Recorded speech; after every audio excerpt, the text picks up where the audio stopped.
प्रिय मित्रों, जय श्री कृष्ण। दिव्य प्रेम रसधारा के इस दिव्य एपिसोड पर मैं आचार्य डॉक्टर विष्णु कुमार मिश्रा भाग्योदय कब होगा इस विशिष्ट श्रृंखला पर आपका बहुत बहुत स्वागत करता हूं।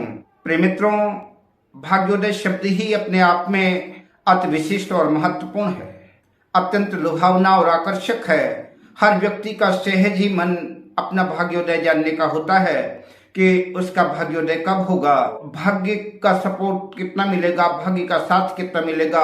कुछ लोगों का भाग्य ऐसा होता है कि उनके जॉब में, उनके प्रत्येक कार्य में, उनकी तरक्की में, जीवन में चार चांद लगा देता है। लेकिन कुछ लोग ऐसे भी होते हैं कि जो दिन रात कड़ी मेहनत करते हैं और खून पसीना एक करते हैं, उसके बावजूद भी उनको अपनी भाग्य का पूरा प्रतिफल, उनको उनके भाग्य का पूरा साथ सपोर्ट नहीं मिल पाता और जीवन में संघर्ष तनाव बना रहता है। कुछ लोग ऐसे होते हैं, उनकी जिंदगी के हर फलसफे सुगंधित, सुवासित और आनंदित गुजर जाते हैं। लेकिन कुछ लोगों के जीवन में ऐसा होता है कि बचपन बीता, जवानी बीती, जीवन की शाम ढलने को आई, लेकिन उनके जीवन का संघर्ष कम होने का नाम नहीं ले रहा है। आज हम इस विशिष्ट कार्यक्रम में मीन लग्न के जातकों के संदर्भ में चर्चा करूंगा। मीन लग्न के जातकों के किस्मत के कपाट, किस्मत के दरवाजे कब खुलेंगे, कब होगा उनका भाग्योदय।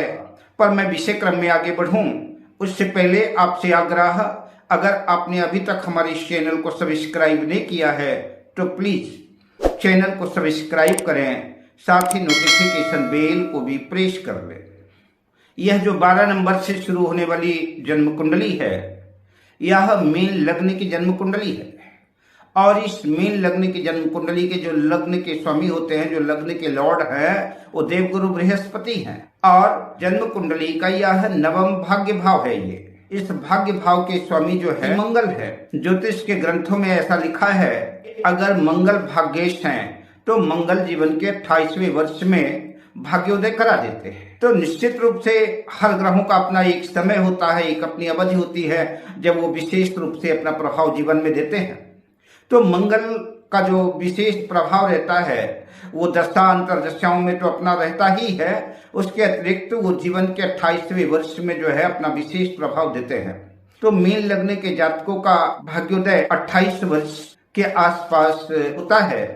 किंतु दुनिया में मीन लग्न के करोड़ों लोग हैं, करोड़ों जातक हैं, सबकी अपनी अपनी जन्म कुंडली है। सबकी जन्म कुंडली में ग्रहों की स्थितियां अलग अलग हैं। किसी का मंगल अपनी नीच राशि कर्क राशि में होगा, किसी का मंगल अपने उच्च राशि मकर राशि में होगा, मेष राशि में होगा, वृश्चिक राशि में होगा, किसी का मंगल शत्रु राशि में होगा, किसी का मंगल अस्त होगा। तो इन सब का जीवन में उनकी कुंडलियों के अलग अलग प्रभाव उनके भाग्योदय में पड़ जाते हैं। मंगल जन्म कुंडली में कमजोर है, निर्बल है, अस्त है, मृत है, नीच राशि में है, तो फिर जीवन में 28 वर्ष में भाग्योदय की बहुत कल्पना नहीं की जा सकती। ऐसी स्थिति में जीवन में स्ट्रगल बना रहेगा, जीवन में संघर्ष बना रहेगा।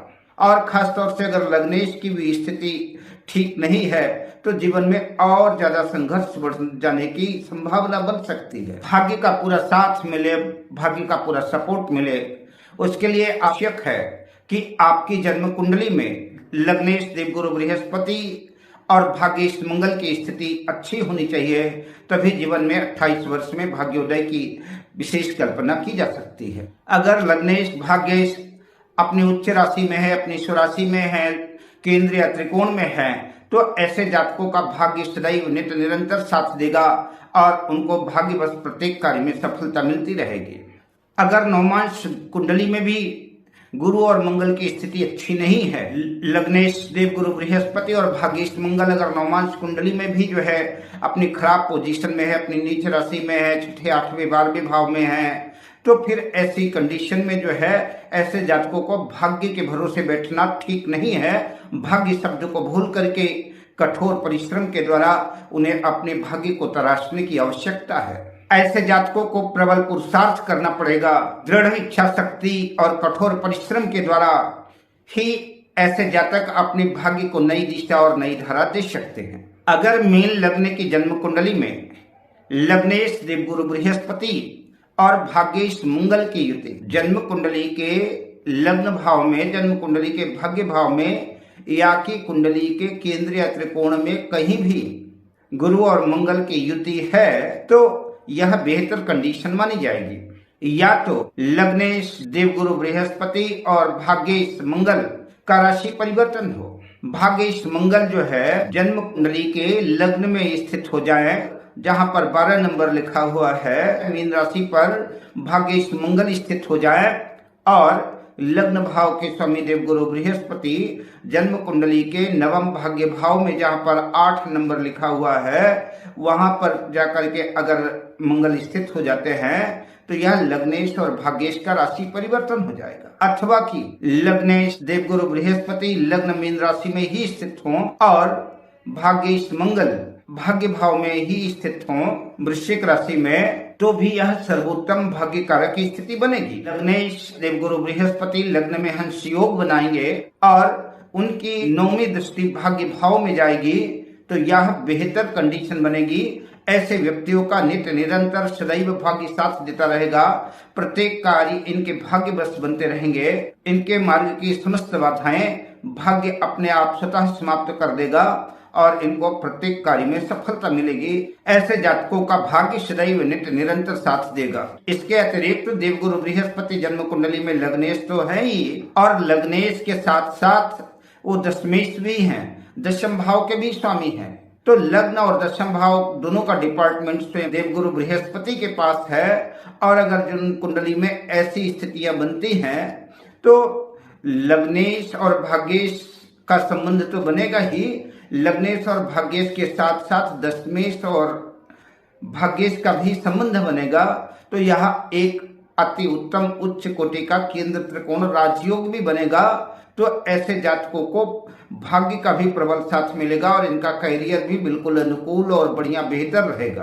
अब आवश्यक नहीं है कि सबकी कुंडली में भाग्येश मंगल नवम भाव में ही स्थित हो, तो ऐसी कंडीशन पर मंगल की दृष्टि अपने नवम भाग्य भाव में हो तो यह भी सर्वश्रेष्ठ स्थिति बनेगी। अगर मंगल जन्म कुंडली के द्वितीय भाव पे स्थित होंगे धन भाव पर जहां पर 1 नंबर लिखा है तो मंगल अपनी मूल त्रिकोण राशि में होंगे और मंगल यहाँ पर बैठ करके अपनी 8वीं दृष्टि से जो है भाग्य भाव को देखेंगे तो ऐसे जातक निसंदेह सदैव भाग्यशाली होंगे और इनके जीवन में स्थायी प्रॉपर्टी, बैंक बैलेंस, धन दौलत शोहरत सब कुछ होगा, किसी चीज की कमी नहीं होगी।